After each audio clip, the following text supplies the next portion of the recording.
Good morning and welcome to Monday's Peace for Peace. I got a lot of stuff to cover today, so we're going to dive right into it. It's about returning to school. It's about dealing with the stress about all of that, which of course is well known. And before we do that, I just want to lay out just a couple of things, because this is pretty intense topic, and for time in this video I'm anticipating that it's going to get a little intense because these are heavy topics, and nobody is immune from the impact of the stress of opening schools. Doesn't matter what you do in our society, you're going to be impacted by the reopening of schools. So right now I want us to take 15 seconds just to close our eyes. I want us to connect with the presence of whatever it is that sustains you, your higher power, God, peace, love. And I want to offer us an image that we want to hold on to. A couple of weeks ago, I was walking through the park and I saw a group of families that were all watching their children play baseball on these 2 baseball diamonds that are here. And I'd not seen that since COVID hit. There's cheers, there's kids laughing, parents who are encouraging their children, and everybody is working together, that sense of harmony. And I thought to myself, I said, either this is escapism, or maybe something is changing in the good way that people are learning to connect with each other right now to get ready for the fall. So in that connection and in that silence that we've just grounded ourselves in, let's look at these 5 things really quickly. It's going to go fast. So I'm going to put things in the comments below to help us, and in a very intentional order, you'll see 1 to 5 link from step to step. So number 1, first thing that I think that we need to do to get spiritually ready for the fall is to remember in our thinking to cut out the high highs and the low lows, to get away from the wishful thinking that, geez, hope against hope, it'll be easy come September, or to get away from all the doomsday thinking that it's all going to hell in a handbasket.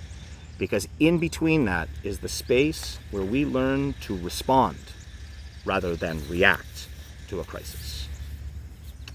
Connected to that then, if you can do that, you're ready to be really careful now about the kind of news you're consuming. Because right now, if you're not careful and you read some of the false headlines, and I'm not bashing the media, but I am saying that there's a way to consume the media. If you're not careful about the headlines that divide us, then you get back into that cycle of high highs and low lows. I think the big key is to understand that trust your instincts. If you're thinking that a news piece is just too outlandish and it's painting too rosy a picture, or it's really playing on your most negative fears in order to sell advertising, then maybe you're going to want to take a step back from that. And you're going to understand that any news piece can only cover one very small sliver of what's happening, because COVID is like that big. If you can do that, then you create space to start working locally. Work locally with your schools, work locally with your families, because that's the most amount of control you're going to have. The plans that are coming down from our central governments into our regional governments into our schools will meet us right there at our schools and in our families. I'll give you a real quick example. There's one family that I know. They have 3 children, all of elementary school age. Each child has very, very different needs.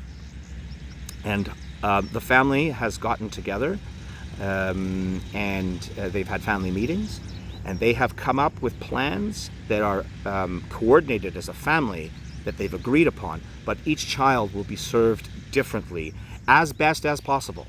And that's the key, as best as possible. This family is not going into September with any false expectations. They are going to trust in the nature of their relationships, because they're going to cut out the high highs, they're going to cut out the low lows, they're going to respond, not react, and they're going to work locally.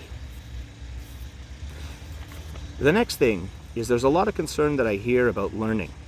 And you'll see this line right now. Right now, it's about EI, emotional intelligence. I've heard a lot of stuff about, keeping pace with making sure our kids stay educated, and that's true, and we're all worried about falling behind, but I want to show you a place where we're actually so far ahead in terms of teaching our children, and it's about emotional intelligence. And emotional intelligence has been for the last several years the topic about our society and our relationships. Dr. Michael Rock of the University of St. Paul, where I study psychotherapy, says, and he's considered one of Canada's experts on EI and the workplace, that fully 70% of your success in terms of getting your projects moving is dependent on your emotional intelligence. Fully 70% is dependent on your emotional intelligence.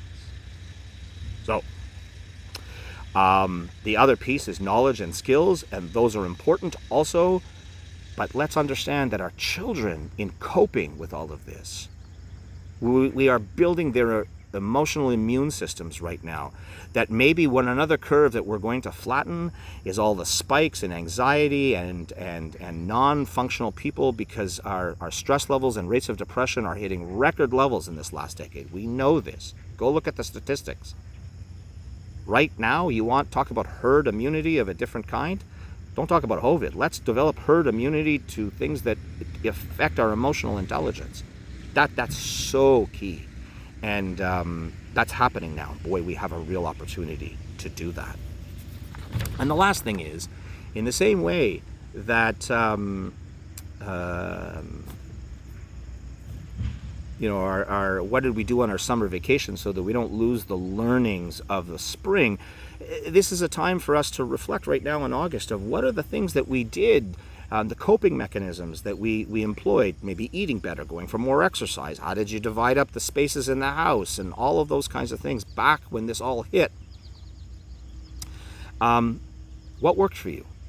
What worked for you back in the spring? Even though in one sense in September we are starting over, we are not starting over. We have some experience. I'll repeat it, Canada is not the best nation in the world, but we're not that bad either. There are some things in this country that we have learned, and this is a far calmer country right now than it was in September, even than it was in March. Even though going into September, there's a lot of stress around where we think we're headed. And that's legitimate stress, right?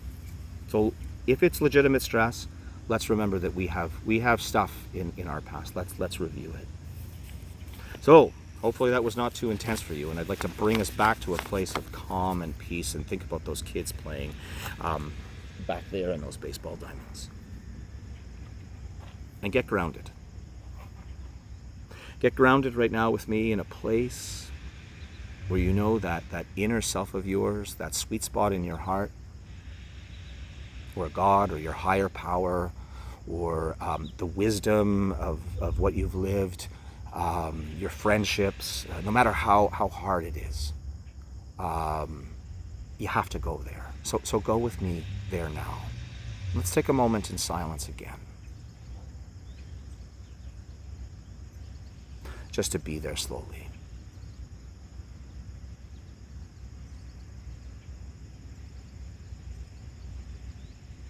Be blessed. Be a blessing. You got this.